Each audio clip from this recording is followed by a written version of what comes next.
Welcome to Film Strip. These podcasts are spoiler-filled as we discuss the plots, characters, and themes of the films in review.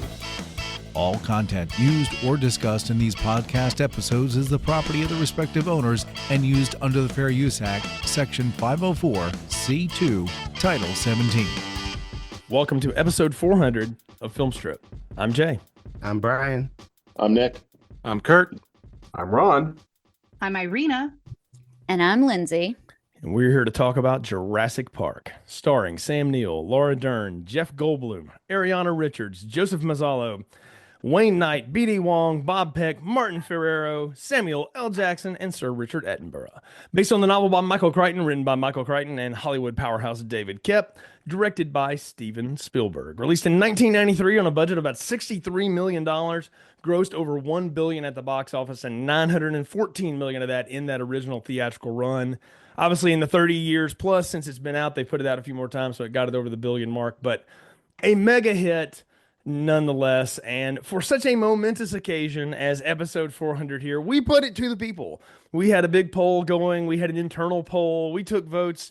We counted most of them, and it landed on Jurassic Park. And so I kind of want to go around the room here and give everybody's background with the movie. Lindsay, I happen to know you have a specific affinity for dinosaurs, so I want to start with you on this one. What's your background with Jurassic Park? I was going to say, as I've stated on several podcasts, I just freaking love dinosaurs, okay? All of them. I do. I had a T-Rex t-shirt, but it's too cold right now to wear it. I love this movie when it first came out. I don't think I actually saw it in the theater, but I saw every Jurassic Park after that in the movie theater because for some reason they always came out in the summer right around my birthday. So that's what I did. And I've seen this movie I honestly don't know how many times, but I know we sat down to watch it this weekend and I knew almost all the lines and I didn't realize I still knew all of that. So yeah, big fan of the movie and I'm here for it. Brian, what about you, man? What's your background on Jurassic Park? Well, I'm pretty sure I saw this in the theater when it first came out. It's one of those movies that I liked as a kid, watched it again when I had kids, and watched it again when the new ones came out, and that's probably it. Nope. Fair enough. Irina, what about you? Oh, so that's a loaded question. When I saw this movie the first time, I kind of closed my eyes through the entire thing. Have never watched it all the way through until yesterday. So I guess I saw it with fresher eyes than the rest of you. But I was also, now that I'm an adult, able to stomach it a little more. And I'm sure I'll get into a little bit more of that later.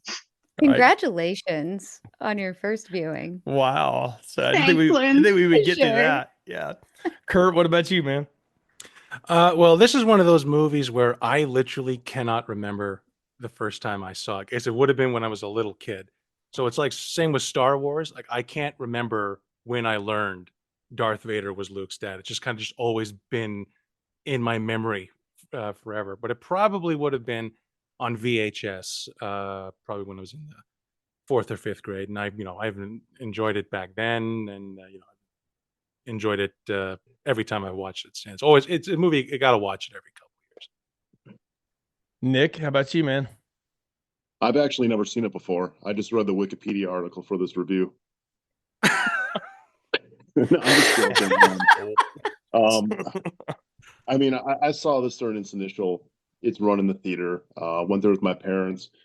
Remember being scared out of my mind, kind of like, kind of trying to like duck in, kind of hide into the seat, when the T-Rex scene happened. Yeah. Saw it a few times in the theater as a kid. Had my dad take me to like the dollar theaters. Remember those? Yeah. Oh, yeah. God. Floors Do are I really ever. sticky and the popcorn's kind of stale. But did that, and then I actually took my son to the theater to see it during its re-release years ago. I got it on 4K. Have had it like on pretty much every single media there is: VHS, DVD, Blu-ray, 4K. Like I said, right now.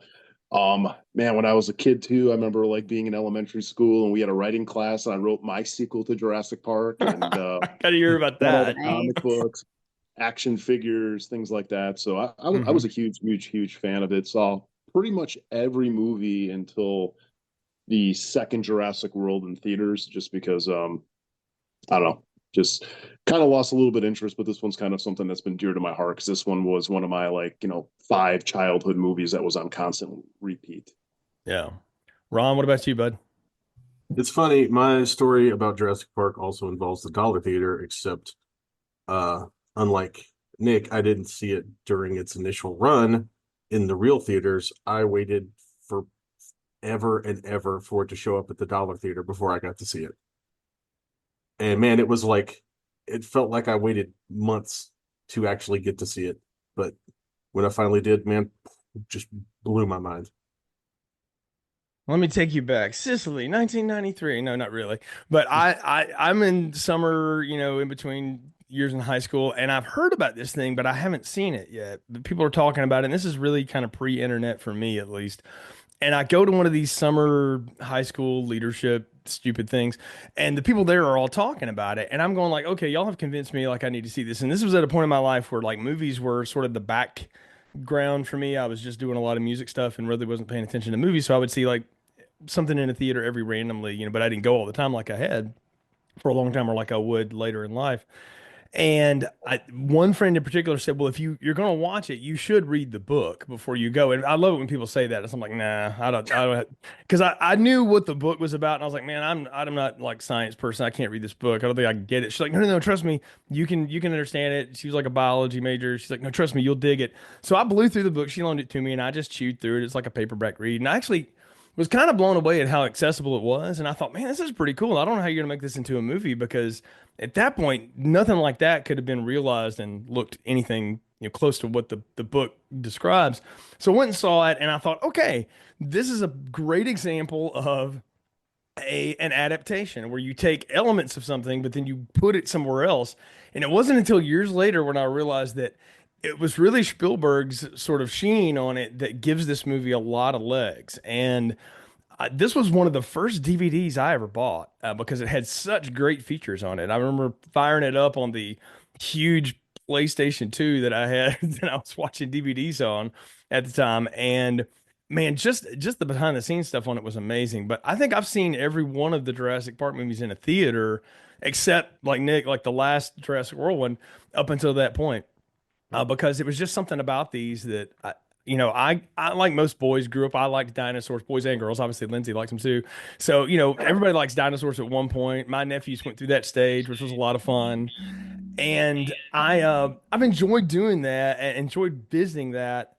And kind of thinking back to when I saw this, I was a little beyond that age, but I still liked a lot about it and really got into it. And there's something to say about the staying power of something that's lasted 3 decades. And I mean, they're still going to keep churning these things out, which is an interesting piece of irony too, because what the story's really about is the commercialization of such things, and then it becomes a commercial property. So there's a lot of commentary in that, but I think it's worth mentioning too where Spielberg was at this time. Before we get into that, though, did anybody else read the book or like go with the book? Have ever experienced the book, stuff like that? What's funny, Jay, is the book was the first grown-up book I ever bought with my own money, Ooh, and I got it from the Scholastic Book Fair.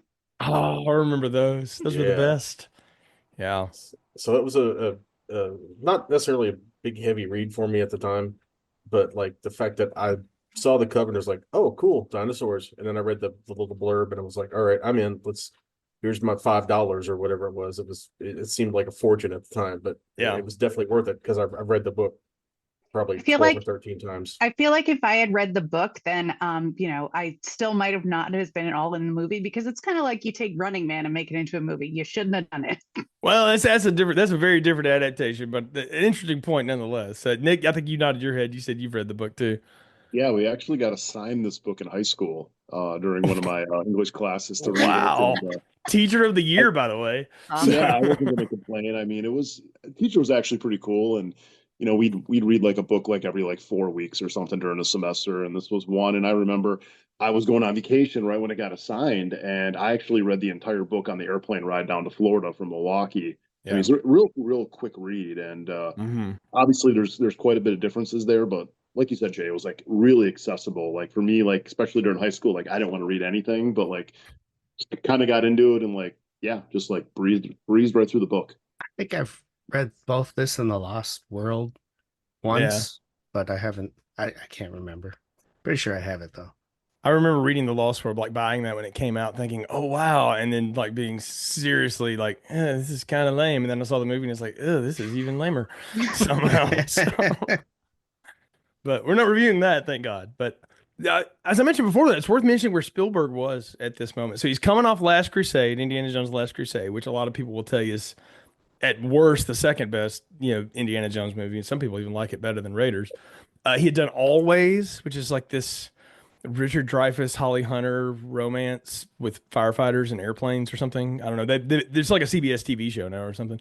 But there's that, and then he done Hook, which that's a stay tuned on this show for someday in the future, I'm sure. And he was in active production and shooting for Schindler's List, and I cannot imagine.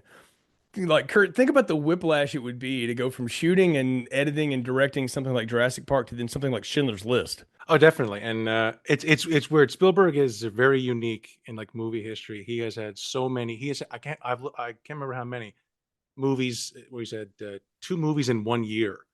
Yeah. Where it was like War of the Worlds in Munich, and it was Tintin and War Horse, and I think this. Oh, he also did Indiana Jones 3 and Always same year, and yeah, he did Schindler's List and Jurassic Park this year. He also did E.T. and Poltergeist the same year. That's sort of Toby Hoover directed Poltergeist. Let's stop spreading that lie. That's for that's for another time.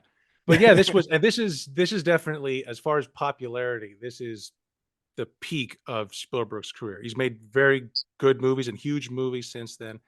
But this was the last time he made a movie that was the #1 biggest box office hit in the whole world. Because he was just on an unbelievable streak that started with Jaws in '75 and really blew up in the '80s. We had a bunch of like #1 hits. So like Raiders was a #1, E.T. obviously, and Last Crusade.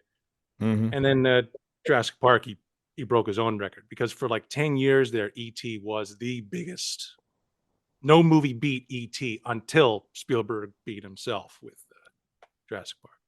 Yeah, you think about the movies Spielberg's been involved in and just the touchstones of pop culture that he's a part of, and it's just a laundry list of world championships or whatever. I mean, it's unbelievable the run the guy had and still has. I mean, he's still going to this day, and you can argue if later Spielberg's anywhere near what the earlier stuff was or the mid stuff was, but at this point, I don't know that you could have handed this to anybody else and gotten what you got out of it, because this is the guy that made the unfilmable Jaws work because of all the production problems they had. They figured out a way to make a story out of it.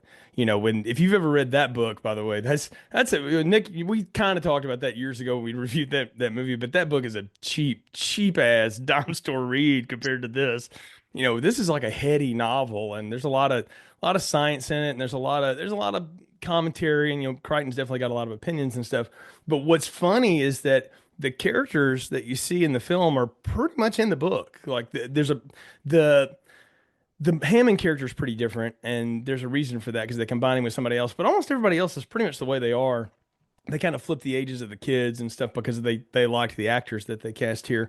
But the 3 leads in particular, I mean, Crichton will tell you he kind of wrote Malcolm with the idea of Jeff Goldblum. I mean, he never thought he would get it, and the fact that Jeff Goldblum was like down for it is one of Hollywood's great stories. But I'm thinking about handing this to anybody else at the time. I can't think of anybody else that you would have given this property to and it could have worked. Anybody think of anybody in the late 80s, early 90s you think you could hand something like Jurassic Park to and they would turn out anything half as interesting as this?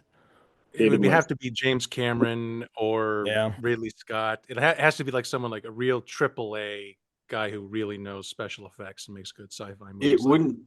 It wouldn't be as good, but if you give this to Joe Dante, this is an insane movie. Yeah. Well, maybe they kind of did for part 3, so it sort of feels like they did. So the irony of saying that, James Cameron would be one of the people that you would hand it off to, Kurt. I mean, you would then have a completely different soundtrack because he would have gone with James Horner because Yep. they were synonymous with one another. So it would have Yep. been a completely different adventure. Totally. Michael Biehn as Alan Grant. Yeah. Don't threaten me with a good time, Kurt, because I'm on board with that cast. We're gonna have to talk about Johnny Williams' work here when we get to it, but I think it's time for a plot summary. So, Ron, as we cross this big lexicon here into episode 400, please regale us with the tale of what is Jurassic Park. Gladly, Jay. Finally, the movie that answers the question: what if Andrew Carnegie used his money for something good and not just building a bunch of lame-ass libraries and hospitals for the poor?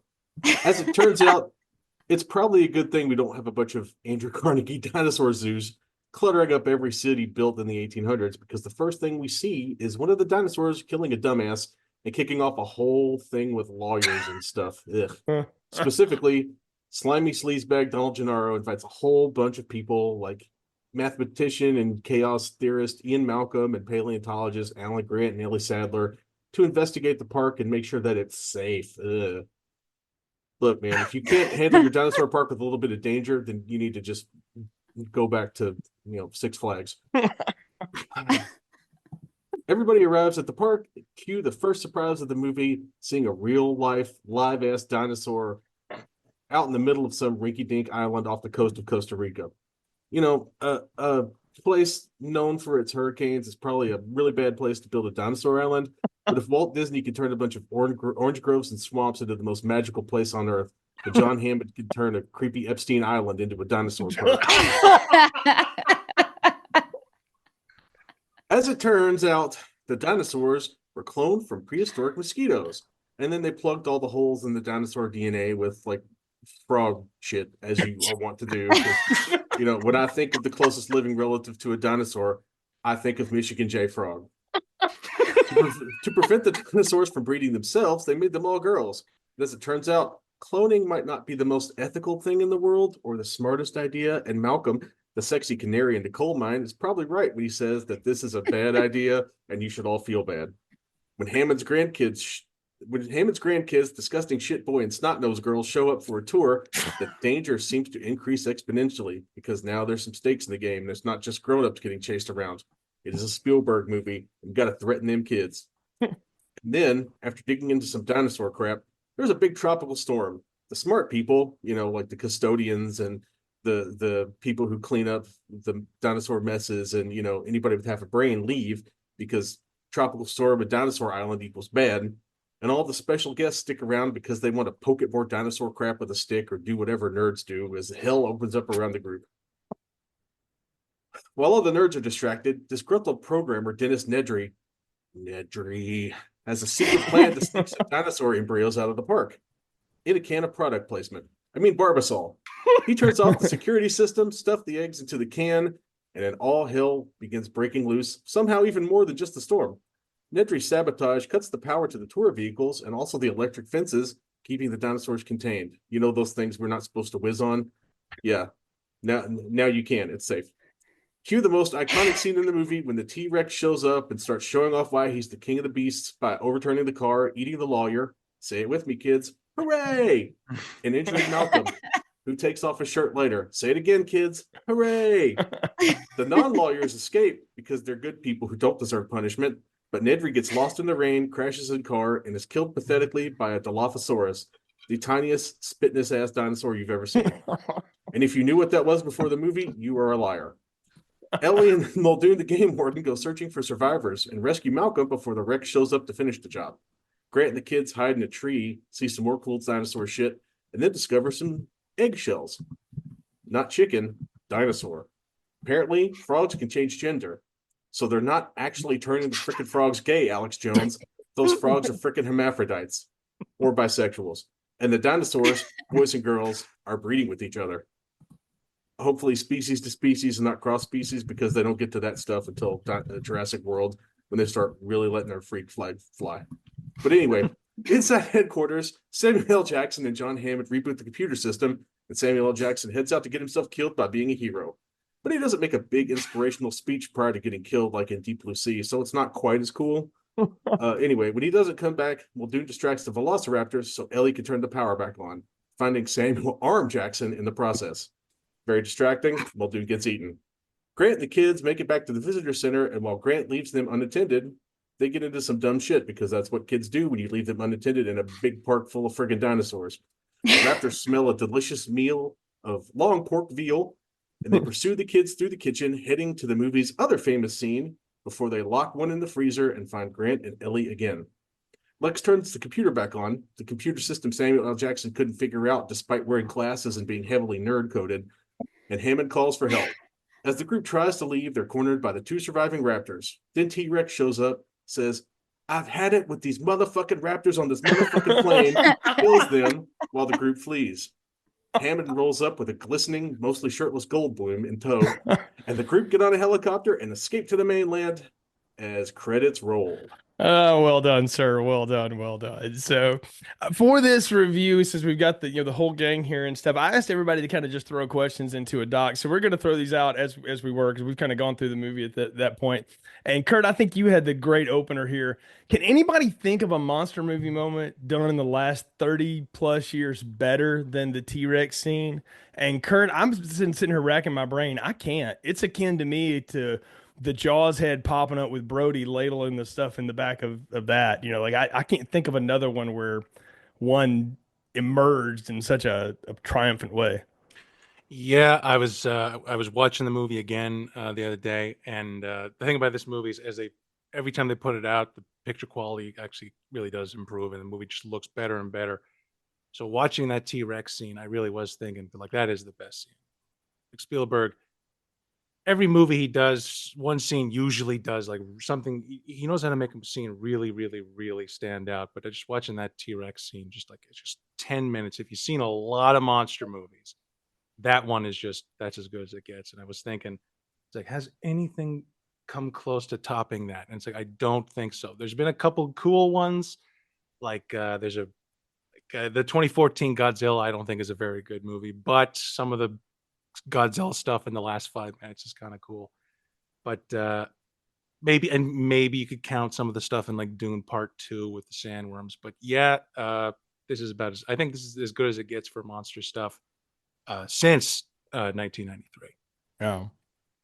I mean, think about where we were in 93 too with effects and stuff, guys. I mean, like that's what really blew everybody's mind was how do you make this look real without looking too fake on the screen? And everybody talks about like, oh, the CGI in this movie and stuff, and there's definitely a lot of computer generated imagery here, but there's a lot of practical shit, like those heads and everything. That's still Phil Tippett doing work and all that crew and everything, and that to me, that blend of it is what keeps it, I don't know, maybe so on the front of everybody's mind because it does look so immersive, in the moment. Oh yeah, it's this is why Spielberg is arguably, it's an argument to be made. Obviously, he might be the best director ever, but like the way he does so many things in that T-Rex scene, the thing that makes Spielberg like the best for me is that he does huge things really well, like big flashy things, and he does the tiniest things. I think in Close Encounters, he does the whole scene at the end with the music and the lights and the tones, but he also comes up with that bit where the headlights are behind Richard Dreyfuss. He waves him to go around, and the headlights move up behind him. That's how you find out it's a spaceship. And in this, this is like the most impressive animatronic puppet ever created, probably ever, created by Stan Winston and company, and the CGI by Dennis Muren. And yet Spielberg knows how to come up with memorable images within that, like this huge epic dinosaur. And yet I always think one of his most enduring images that he's ever come up with is just a cup of water that vibrates, and like the guitar string under it just making it ripple. Yeah. Well, I mean, what a great way to show movement, right? Like how would that look, and how to get it to be perfect, and just hitting that little string under that cable, which was pretty wild. Now, I mean, again, nowadays that's a click of a button and stuff, and that's fine, but it's something neat to see the artistry of that. Nick, I'm looking at you here though, because I'm thinking about like monster movie reveals, and you and I have talked about a lot of these through the years. So like, there's Jaws, there's the Alien, the Queen in Aliens is one that comes to mind. There's this, like, where does this one fall for you in all that space? It's up there. Like I said, when I was a little kid, I remember, sitting in my chair in the theater with the popcorn on my lap and like shaking, actually, like really, really scared. And, being that age where I was the exact same age as the Tim character, it was like, Yeah. it was, it resonates to you because you see yourself in there. You see yourself as that character. And yeah, I remember I was pretty terrified when it came to that scene. It's definitely up there. And just kind of thinking about like movies over the last, like, in the last 2 decades where they've had like a scene like that where kind of gets your pulse going. It's probably not the most popular movie, but one that kind of comes to mind is the remake of Dawn of the Dead. That whole opening scene that they did there, which I think was amazing. That's the only one I can really think of where I've actually sat there and like had like an actual physical reaction where like you actually know your pulse is racing and everything because of just everything that's going on and the chaos there. But yeah, it's definitely an all-time one. I mean, it's right there, like you said, with Jaws, Aliens, any of those movies where you have like just those iconic scenes, it's right up there. But to me, Nick, that's like a different reveal, right? To revealing like a small scale monster, like a zombie, and I am definitely not gonna say anything bad about that Dawn of the Dead, the James Gunn Dawn of the Dead, because it's a fabulous movie. It's probably my favorite zombie movie of the last 30 years. To me, a human scale thing pulled off impressively is one thing, but like to get something of that scope, of that size, and get the immenseness of this thing across with like just one big ass foot, and to have it not be goofy, is like a real achievement. And I think like for me, what I'm getting at there is kind of like we talk about the scope, I guess different scopes, right? You got one where you got a scope of a giant monster and everybody's kind of trapped in their little vehicle and everything. And with Dawn of the Dead, it's the scope of the entire world's coming to an end. And no matter where you're gonna go, you can't escape. So that's what I'm kind of getting at there, where it's like, basically that character who's living in that, like their entire world is just completely turned upside down, whether it's giant T-Rex or you see your husband get torn apart by a little girl in the hallway. I think some of the things that I note are like super hyper focused, detail oriented things. And there's one moment, like right in the beginning of this movie, where there's eye contact between a human and dinosaur. Yeah. And for me, it was one of those where I was like, oh shit. Like there's the acknowledgement of beast versus man. And it's like, hey, I see you. But without getting any more in depth than that is because, again, I hyper focus on the little bitty details there.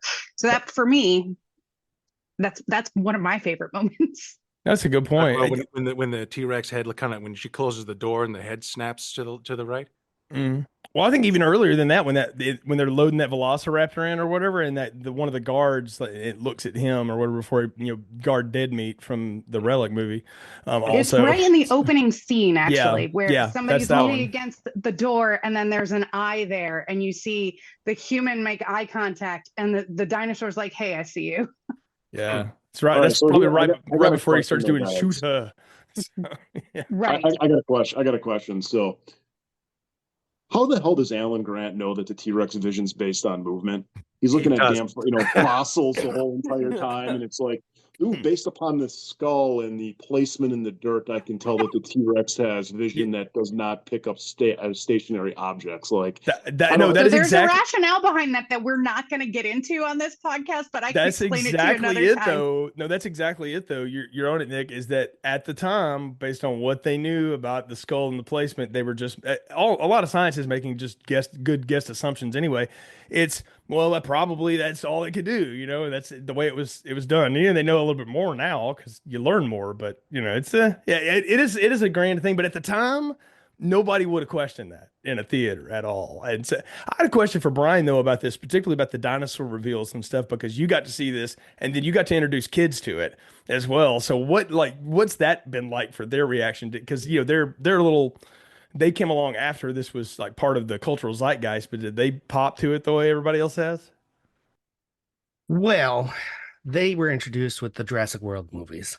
Okay. That was, so this was a kind of lamer for them, I would say, than the movies they saw because it's different time, different effects, different everything else. My youngest still won't watch the death scenes or the scenes where the dinosaurs are being naughty or mean, right? He doesn't like those. He turns his body to him away from it and asks me to tell him when it's done. So it definitely scares him.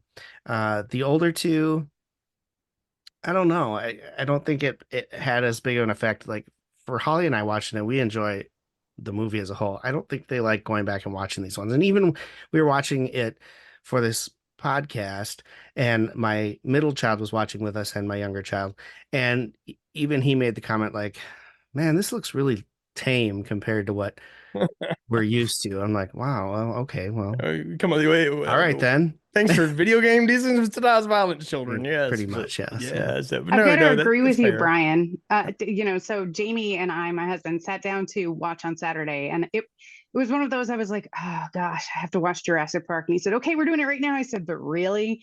I was like, okay, let's see if the kids want to come watch it. And my kids were like, no, this is boring. We want to watch something newer. And they're obsessed with all of the other Jurassic Park movies, which I can sit down and watch and I'm happy with it.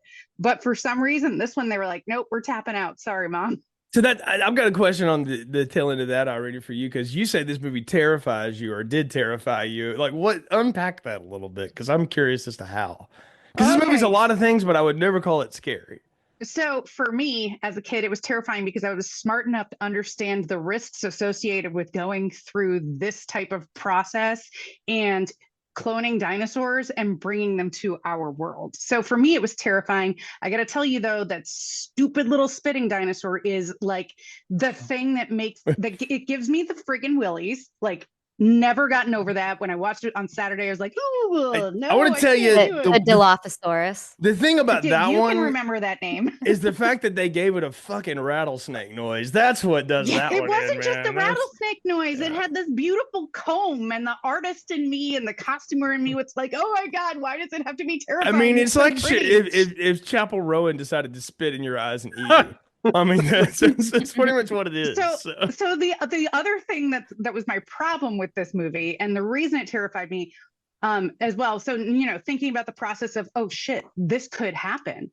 This really could happen. And then I was sitting there with my glass of wine as I was watching the movie going, well, these bugs are living in my wine. Of course they're going to keep DNA in amber. Like, Confessions of Irina, that's what went through my mind. And I was like, so this is like really could happen. And that's, for me, with how society is going right now, that's even more terrifying. So it didn't help resolve my childhood fears when it comes to the movie. Fair enough. Did I unpack that well enough? I'm not a science geek, so I don't know, but pulling DNA out of a mosquito's body, how did they know what the hell it was? Yeah. How did they know it was a dinosaur and not like they didn't know it was a dinosaur until they took those particles, because it wouldn't have been liquid anymore. It would have been particles that needed to be rehydrated and blah, blah, blah, blah, blah. There's a little bit of it in the book where they kind of give an aside to like all the things that they discovered doing that and realized like, okay, not those, but these. And they started to hyperfixate on amber, which is the stuff that, the mosquitoes are trapped in, that was found near like dig sites and near other bones. They figure, well, there's a better chance, but it is a shorthand that you got to give the story in the movie, because there's not a good explanation for like how they would ever figure that shit out. Like, it would take them decades. So, aren't you glad that our billionaires decided just to build rockets for no good reason when we already have a perfectly good NASA and ruin Twitter? Yeah. So, to that point though, Lizzie, you asked, and I love this question, the most disturbing scene in the movie, and I think a lot of people would point to that T-Rex scene. I want to tell you what it is for me. It's when the friggin' Velociraptor opens the door. I'm like, okay, when it's like when Nick's dog figures out how to open the door, I'm like, okay, yeah, now it's we're dead. Like, there's no way to get around that now. Like, that's pretty rough. But what about for the rest of y'all? What's the most disturbing thing in the movie? Nedry's desk. Yeah, that's pretty horrendous. That's fair. Yeah. I'll take acid spitting lizards and T-Rexes eating live goats and cows and whatever all day long. Someone sticking your hand into a giant pile of shit. That doesn't bother me. Nedry's desk. Just dry heave everywhere. Yeah, that's a pretty That's a stereotypical computer programmer's desk, I think, right there. Yeah, don't look at It mine. really is. Yeah, don't look at my husband's either. There are like 5 plates on it. I don't know where they came from. I don't remember owning them. I literally moved the plates that were on my desk right here down so you couldn't see them before we podcasted.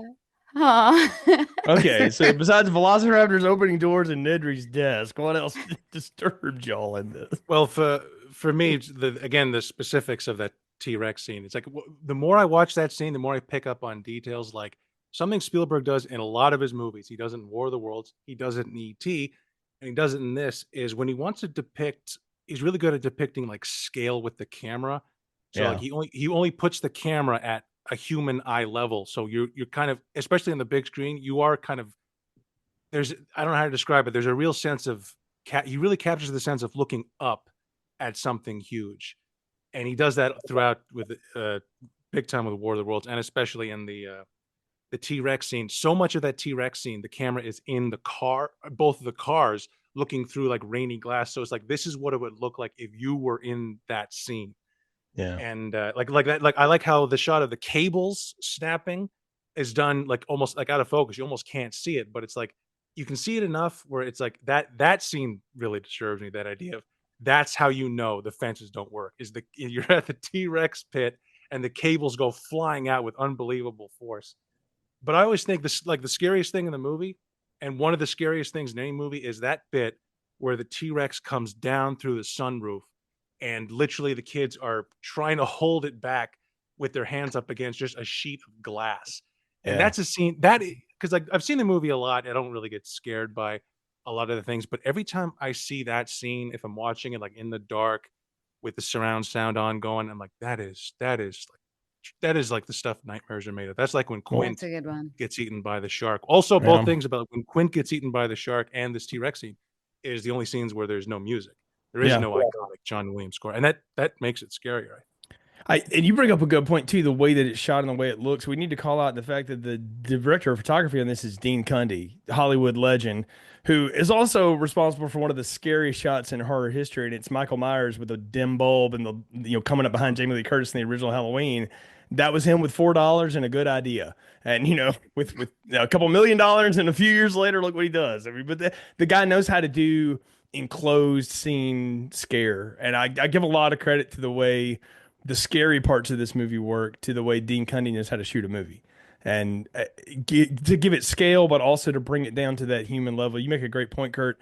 Like, we get to watch that from their point of view, instead of seeing it from the outside, like you would on like maybe a video game or something like that. You just see it from what you would actually see, and how would you react to that? You don't know.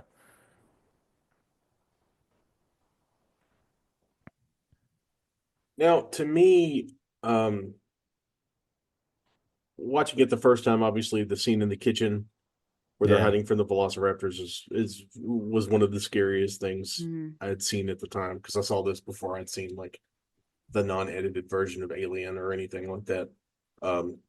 But in hindsight, the scariest thing was watching just how cheerful John Hammond was as he literally plays God and brings weird extinct animals back to life without even thinking about the potential consequences of like introducing these creatures into what's essentially an uncontrolled environment. I don't know who looks at a T-Rex and thinks, "Oh, I can hold this thing back with some cables." No, it's not.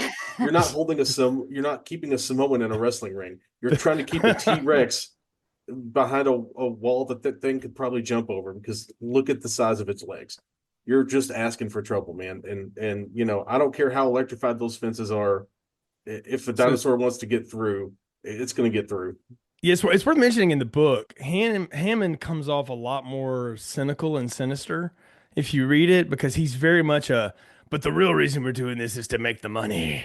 Like he talks about it all the time. And in this one, he downplays it. I think a lot of that is because they got Richard Attenborough, who's, everybody's favorite grandpa. Like, he can't be evil, right? So they softened it a bit, but same thing. That's hella scary. I'm with you. Mine's real short. My most disturbing scene there is when Newman encounters a female dinosaur that both spits and swallows. So I just it's terrifying. And and scene. Okay. But, Arena? so I'm going to go back to something a little bit more tame. So Ron brought up this whole point of him and playing God. So me being the artsy fartsy, costumer type person I am, I want to like point out the brilliance of costuming between Hammond and Malcolm, because we've got the guy playing God in white, the guy who's like devil's advocate in black, who ends up being right. So there's like this other whole like we can go down a rabbit hole about like the religious references through some of these moments in this movie. But I just want to point out that moment of that costuming choice to say that this guy is trying to look like he's creating something good, look like he is, not just playing God, but bringing light to the future. When in reality, we have Jeff Goldblum in black who's saying, but no, this is a bad idea. Yeah, and that's a great transition to that point, and I want to talk about that scene because it's some of Goldblum's best stuff, and it's not exactly that way in the book, but more or less it plays out. It's just the conversation gets elongated and more people get involved. But Malcolm, that speech when he gives him about the whole like, before you thought you should do it, you went ahead and did it anyway, and you packaged it, and you just took what was there and you just filled in the blank, and you don't take any responsibility for it, and he just calls him out on it. It's just a 3-minute scene. But it's some great dialogue acting when you're just sitting around a table. Like there's nothing real special about the way it's shot, and I love that there's like this natural repartee between all of them because you got the lawyer over there trying to milk it for every dime it's worth at this point, and Hammond's over there going, no, go ahead and let him talk. It's fine. I want to hear this, And Malcolm just lays it out for him. And I remember even when I saw this in theaters, I thought this is the only guy in this movie who's making any sense at all. At this point, and nobody's listening to him, which I guess maybe because nobody knew what a rock star mathematician was. We'll get to that in a minute too, but he was like chaotician or something. Yeah. They couldn't understand his brilliance. It's fine. But I do want to say, is he completely right? In what he's saying, not just because of the outcome, but just think about in the moment what he's saying to Hammond there is he right to call him out on all that?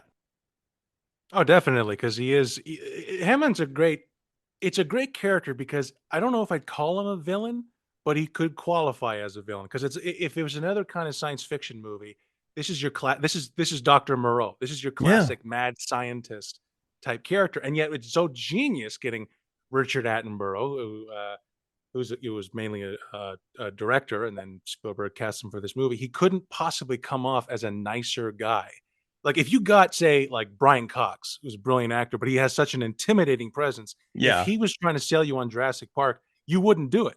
You'd be like, this guy's scamming me on something. But he comes off so sweet. And like that scene where even after it breaks bad, he talks about the flea circus. And it's like, I wanted to create something that wasn't an illusion.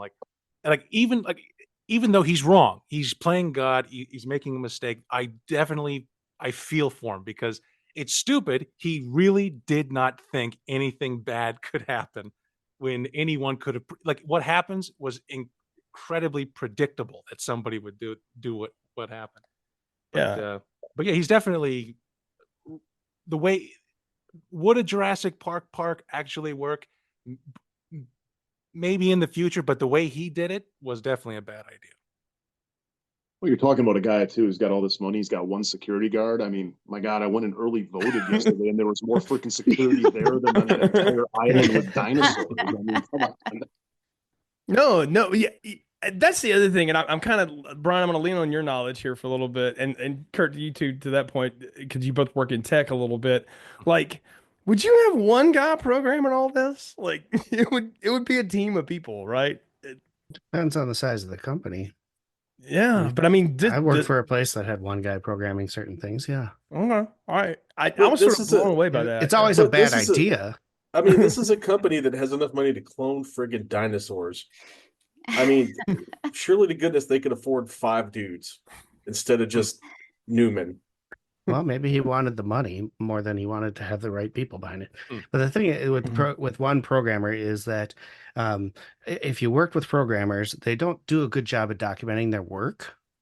So trying to figure out like the other guy was trying to figure out where in the code the problem was. It's Mhm. almost impossible when they don't document what they did to try and go through thousands of lines of code and find that one spot that has the problem. That's because they never had Samuel L. Jackson and a pack of menthol lights ready to go, baby. So, go back to what Ron says, like, picking one person. I think despite the amount of money you have in this situation, there's a lack of morality. And that's why friggin' Newman was the obvious choice. Well, and there's more of it in the book too, and they kind of allude to it throughout the story here that like he had done some stuff that wasn't totally on the up and up as a programmer, which is why Hammond got him. So he got him out of a little bit of a trouble, and then he also knew like this guy's not going to ask questions. So there's no again, such thing. Morality. Well, there's no such thing as a computer programmer who hasn't done something a little bit underhanded. Well, I mean, half of Just out of cybersecurity as a curiosity. degree Exactly. is breaking into stuff. Yeah, I agree. You're Come right. on now. No, it does. I mean, there's also the other, the plot thread here with Hammond is he keeps on saying like, spared no expense, but he is cheap. I mean, even Nedry or Newman there says, like, hey, all this lines of, all the lines of code that I'm doing here, you think, basically he initiates this saying, you got me on a discount, you got me on the cheap here, and pretty much everything he does on that park that caused the downfall of it was because he was cheap in the end. He was cutting corners. I mean, Nedry, the only reason that he did what he did was because of money. Yeah, because he was going to get all this money from another company, and it was because Hammond wasn't paying him what he thought he was worth. If he was paying him like the equivalent of what 5 programmers or whatever it was that he said he was doing the work for, he wouldn't have done it. So Hammond, in his own greed and everything like that, was essentially the beginning of the downfall of the park. Yeah, and Brian, or you wrote was that. it Nedry in his own greed? Debatable. Well, I'll tell you what Michael Crichton would say. Greed. Yeah, it's what Michael Crichton would tell you. It's the whole matrix of venture capital funded genetics companies that are now having to answer to stockholders, and there's all this pressure, and one gets in front of the other one, and now how do we make that up? Industrial espionage, which is, I mean, Philip K. Dick wrote about a lot of stuff, but one thing he was dead balls on about in the 20th century and the 21st century was the amount of corporate espionage that would go on in our society and would drive innovation, as we call it, in a lot of ways. I mean, Apple and IBM, Microsoft existed basically because they ripped off friggin' Xerox, in a lot of ways. Like that's just part of the world. And to that point, Brian, you wrote this. Nedry leaves behind like the little block or whatever in the hacker code, but his friggin' pictures on it. Like, I guess that's enough money to escape to a non-extradition place. I don't know. Hackers are dumb. That's what it comes down to. They always want to leave a calling card. Like, why? If you truly want to, they want to be famous, right? That's the whole point. But how does he feel like he's going to get away with this? Number one, hey, guess what? I'm the dude stealing all your shit. Ha ha. Oh, maybe I can't get all that money and run away now. The thing is he downright knows that everybody's going to point the finger at him because he's the only guy with his hands in the pot when it comes to the IT. Plausible deniability. Yeah. No, he's not smart enough for that. So we have to remember that this is a dumbass who just wants to make money. Here's my question. Had Hammond paid him enough, he wouldn't have had to do that. Here's my question. What even are the laws in Costa Rica? Maybe they are like out of jurisdiction of any other country.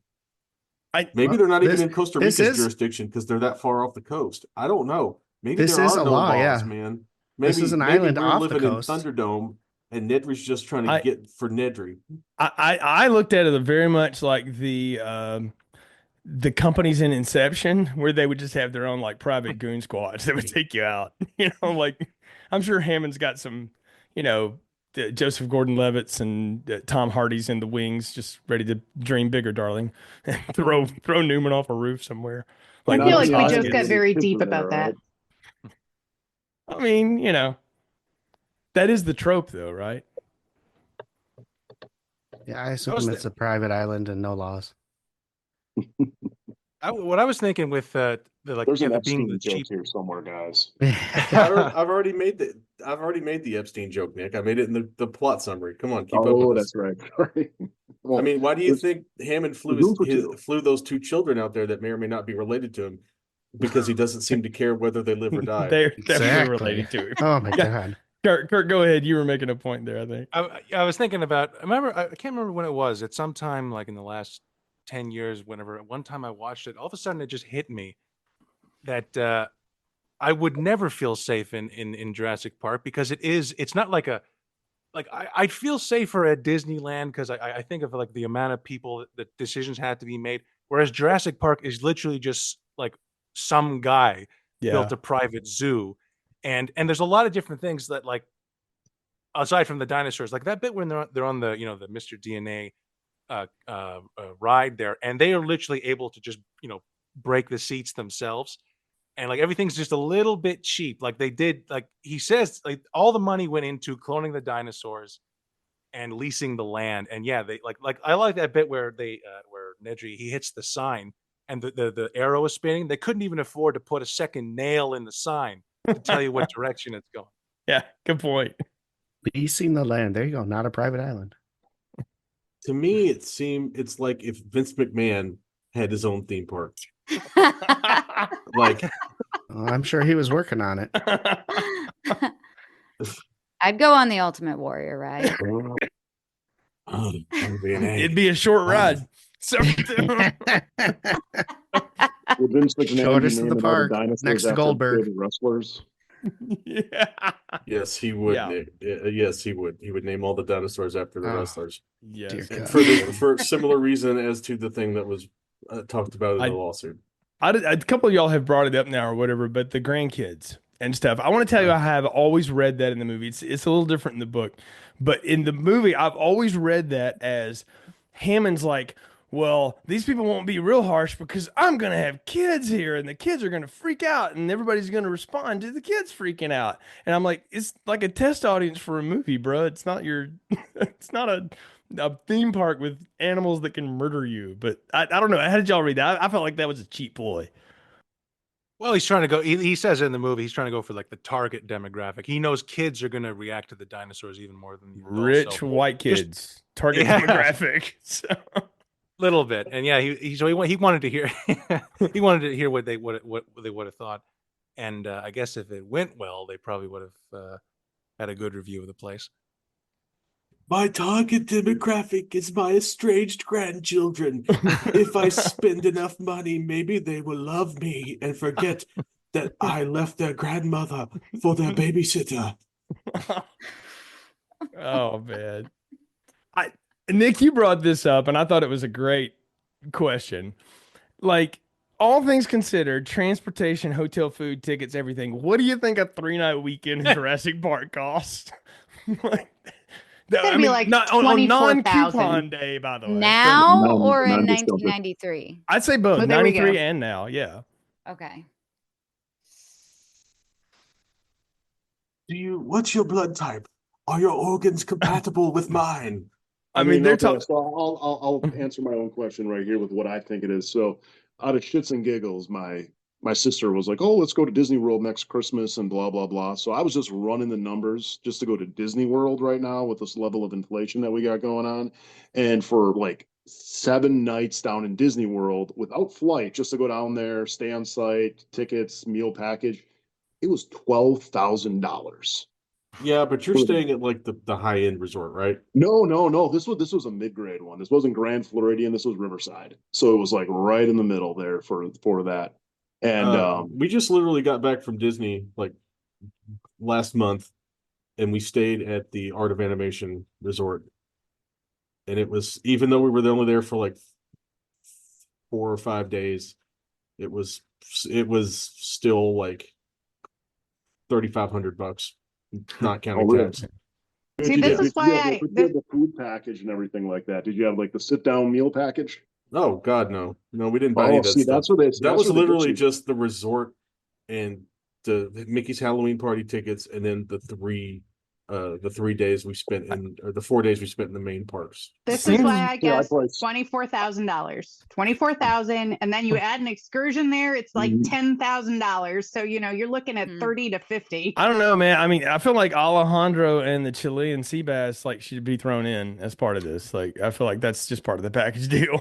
No, at this point. you get a free dinosaur ice cream bar and maybe a souvenir cup that you can only refill at one freaking area. That's probably by the way, that is a very Vince McMahon thing to have your own merch in your own movie about a guy who's making merch about his own park. There's some meta shit going on in that. Oh yeah, you could buy all the merchandise in the movie, actually. Oh, I know, yeah. The lunch boxes and all the stuff, man. same shirts. It's funny. $24,000. I could totally see that. I mean, you think about just flights down to Costa Rica, probably the transportation costs for the helicopter, everything like that. It's a super rich vacation. There definitely is some. I was going to say that the international flight is not going straight to that island. So you're going to have to puddle jump from wherever the major airport is to that island, which is going to be even more expensive. And let's be honest. Somebody's going to get bribed. Somebody's going to get bribed for you to get there with all your stuff. Because I've known people who, whose parents were from Central America, and every time they went back home to their home country, it was like, well, we have to bring extra new blue jeans because those will be taken by the guards when we get to the border, and then we'll get to keep our actual pants that we want to wear.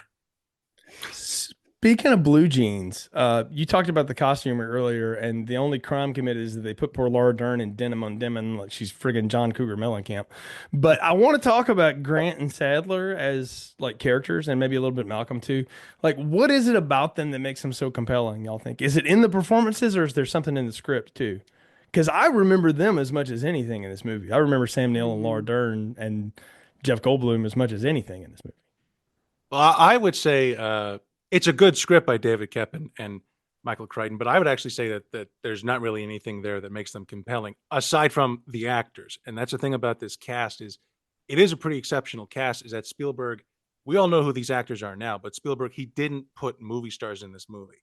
He probably he thought about it. He thought about getting Harrison Ford to play Alan Grant, but that didn't work out. But it was. I was thinking about that. They didn't get Tom Cruise to play Alan Grant. They didn't get Nicole Kidman to play Ellie. They didn't get Christopher Walken to play Malcolm. They got really good character actors that were in fairly unknown, that weren't huge box office hits. I mean, not everyone in the world saw Blue Velvet with Laura Dern, The Fly is a masterpiece of a film. I don't know how popular it is, but Jeff Goldblum gives one of the greatest performances in all cinema in that movie. But he's not a movie star, and Spielberg just cast him because he cast all those people because they're just really good character actors. I would say Spielberg's directing with the actors and the actors themselves, they make. If it were just kind of unknown, if it's a B horror movie and they got a whole bunch of complete unknowns, like a Friday the 13th movie, those characters probably wouldn't be there. Or you mean if they got J-Lo and Ice Cube and John Voight to do the monster movie? So I do have to give Sam Neill credit. I think the beauty of him being cast in this part is he always has a depth just in his facial expressions, every word that comes out of his mouth. I mean, if you've seen him in Event Horizon, and then there was that Snow White movie that he did with Sigourney Weaver, there's still depth there. And I find that to be intriguing. I felt like everybody else was fluff except for Goldblum. Because they were the only two that kind of made sense. But again, we know I don't like this movie, so sorry. But I think Sam Neill was an absolute brilliant choice for this movie. I'd agree. Where he just looks grumpy all the time, kind of he's got that I've seen this shit before type look. And so I think it plays off pretty well considering, he's a guy that's, a paleontologist and, essentially he's being brought to a theme park that's going to destroy his career, right? So it's having that grumpiness to him really kind of fits well with the character. Yeah, I was going to say, I agree with Irina. I think the facial expressions that he has makes his character all the better in the movie. The best is in the opening bit where that kid's like, that doesn't look that scary. It looks like a turkey. And like he just like scares the shit out of the kid with that claw. Or whatever. Like, it's so sinister, but like, oh, That it's a kid was good like the Bond villain moment. creepiest looking kid too. I kind of wish he would have done it. I wish That's like he could have went like Omen 3 and just sliced his stomach open. and I that's would have been one fine of the with it. Phoenix children. So you can that whole family, like that's one of them. So Yeah. You know, going back to that claw, though, we do have that moment where he finally releases it, realizing, okay, this is real, and I don't have to hold on to something from the past anymore. I need to fight against the past because this is now the future. You know what's funny? I was watching the movie the other night. I've seen the movie like 15, 20 times. I never noticed until this time that he tosses the claw. yeah. Hey, you know what, Kurt? I paid attention to the little details, just the little ones. But he's right. It's like that doesn't mean anything anymore because like everything he's known is wrong. Well, and what I love too is that they give Laura Dern like actual stuff to do besides just be in distress, as basically the only other woman in the movie besides the teenage girl who's the hacker or whatever. Like she's like doing stuff, besides just digging through dinosaur shit. But I mean, like she's actually smartly participating in all of this, and I don't know. I dug it. I dug the way that she played it, and she had so much. I don't know how to say it. Like just the way her face like reacted to this stuff. It was like half wonderment, but also she was very much in Goldblum's camp of like, why the hell would you do this? Like this is a poor. Like all these plants will kill everybody in this room right now. Like this is. It was This, genuine. Is yeah, what it was. yeah. It's very very earnest. I think that's the word I was hunting. I mean, it was very. It was neat to watch. I mean, she's had a great career of doing that too. But you're right. Up to this point, Kurt, nobody knew what she was. Nobody really knew these people unless you'd seen, a bit part of something they were in. I still can't believe you guys are just completely forgetting Earth Girls are easy. It's a great Wayans performance. I will agree. There's a reason for that. Well, though, I mean, you think about where these people were and stuff. Again, they weren't. They were known like, oh yeah, that guy from that thing, but they weren't like the known thing because the star of the movie is the friggin' dinosaurs, he's never copped to it, but I think Spielberg in a lot of his wisdom was like, this is just like Jaws. I just need people that can act and can pull off dialogue and pull off this chunky stuff and make it believable and make it earnest and sincere, and then the rest of it will just take care of itself. And he hit it out of the park with that. And you guys correct me if I'm wrong too, but I think I read like a trivia fact on IMDb that the dinosaurs in this movie are only in it for like less than 20 minutes total of the entire runtime. So it's like it's just very, very small part of it. Yeah, very much. And that 20 minutes is that's every bit of footage that they could get. Like the shark in Jaws. Yeah, yeah. I mean, well, let's talk about that. Like the original plan was to have all this stop motion animation with Phil Tippett and stuff, right? And then as they're bringing it along, CGI comes to reality, and Spielberg realizes we can do a combo of this. Like this can work. And I don't know. Poor Phil at one point thought like, well, my career's over, but it actually wasn't. Like he was very much involved in how these things would come to life, but. That's just a stroke of brilliance to have that happen in your movie, right? Well, the story behind it's actually really cool. So yeah, you're 100% right. They were going to do stop motion animation, and they hired this CGI team to basically do like motion blur. Because when you look at like the old like Jason and the Argonauts and things like that, when you watch that stop motion, the reason it looks so fake is because there's no motion blur when the things are moving. So they were hired, like I said, to do CGI to do like the motion blur, but one of them was actually able to design the dinosaurs and do the whole CG that we saw in the movie. And what he did is when they came in to kind of like Spielberg and his team came in to kind of check on their progress, like, hey, how's the stop motion blur coming? One of the guys kept the T-Rex CGI scene up on the screen. So when they walked in, they noticed it and they're like, well, what the hell's that? And they're like, oh yeah, we can do that. And Spielberg's like, all right, forget what you guys are doing. This is the wave of the future. This is what we need to do. And kind of the rest was history there. So it was pretty cool by that team to do that because, to go in rogue like that, to kind of like, hey, we can do this, but like not really presenting it that way was definitely a stroke of genius on their part.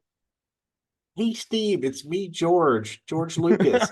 I've got some guys here you want to talk to about your little dinosaur movie. They can do great things with computers, like my friend Watto. Or Jabba the Hutt in the special edition, right? Oh, that's a monstrosity from years later. Can we never talk about that moment again?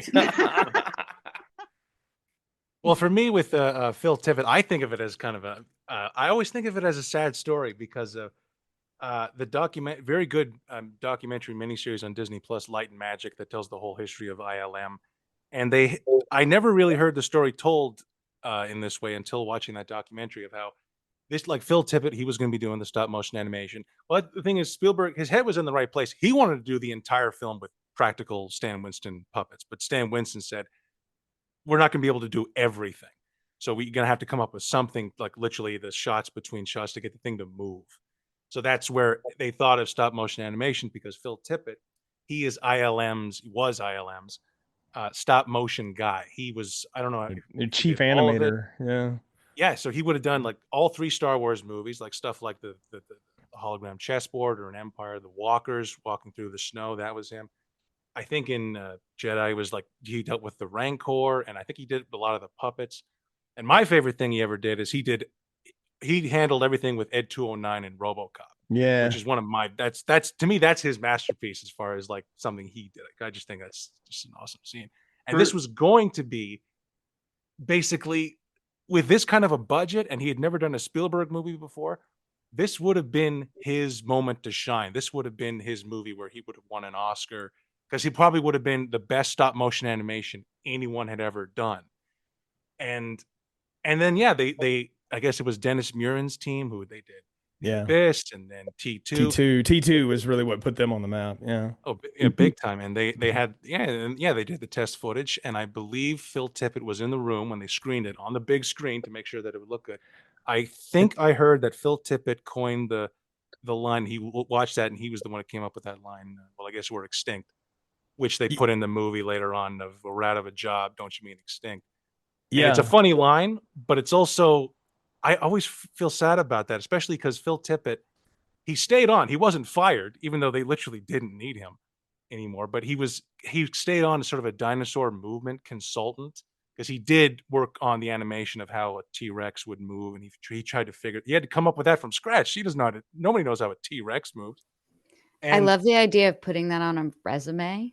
Dinosaur movement consultant. For sure. And unfortunately, he did not. I don't know if he partook in sharing the Oscar for special effects for the movie or not. I'm not sure. But I just like, that was kind of, he didn't do too much after that. It's a bit like Rob Bottin as a makeup wizard, and then all of a sudden, kind of the same thing. CGI comes into the forefront, and he, like Rob Bottin, that's a different story. He literally just retired and went into complete seclusion because he lost faith in doing makeup, and he was wrong, because makeup's it's making a comeback.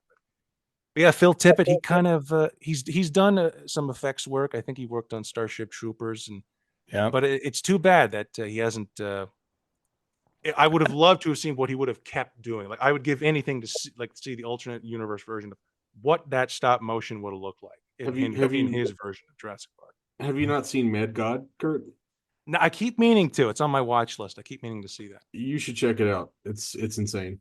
That's what I hear. Yeah, I think it's an interesting piece of life imitating art here, because the whole thing of the movie is like, we can do this, but should we do it? And what's the ramifications of it? And then behind the scenes, they're also having the same conversation, like, well, we could do that, but holy shit, they took my job. Like, what is that going to mean? It's changing everything. So it's one of those neat pieces of this, though, that it's as memorable as anything in the movie, because the effects of it drive a lot of the story. And that's a neat thing to say, though, about a movie that's 30 something years old, is that the effects still kind of hold up. And we name dropped a bunch in that, talking there, Aliens and T2 and The Abyss and stuff like that. And those movies still work.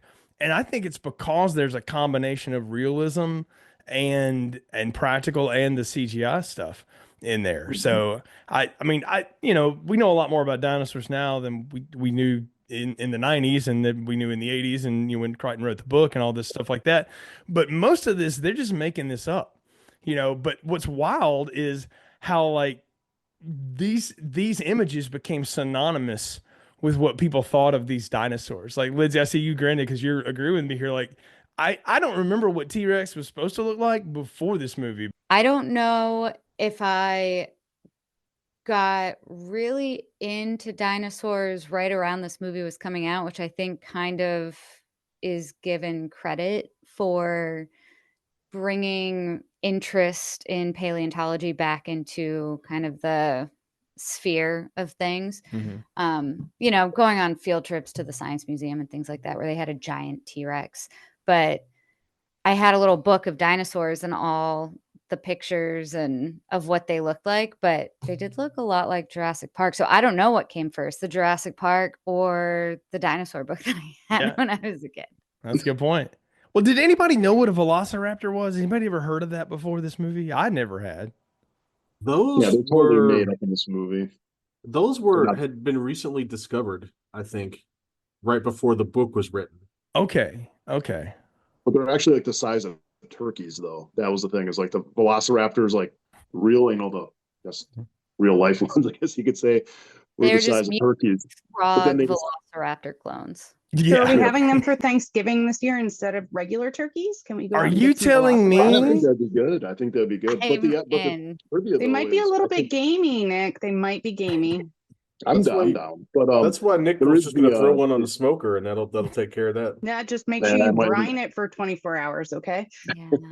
But no, there's the Utah raptor, which I think at the time was discovered about the time the movie came out. I might be wrong on the dates, but that one was actually like more the size of the velociraptor in the movie. But that was always the funny part, was like thinking about what a velociraptor is. It's like, yeah, they're no more bigger than like a Labrador. They're very Well, small. I mean, guys, the cultural impact of this movie, the NBA expands in Toronto, and what do they name the friggin' team? The Raptors. I mean, Mhm.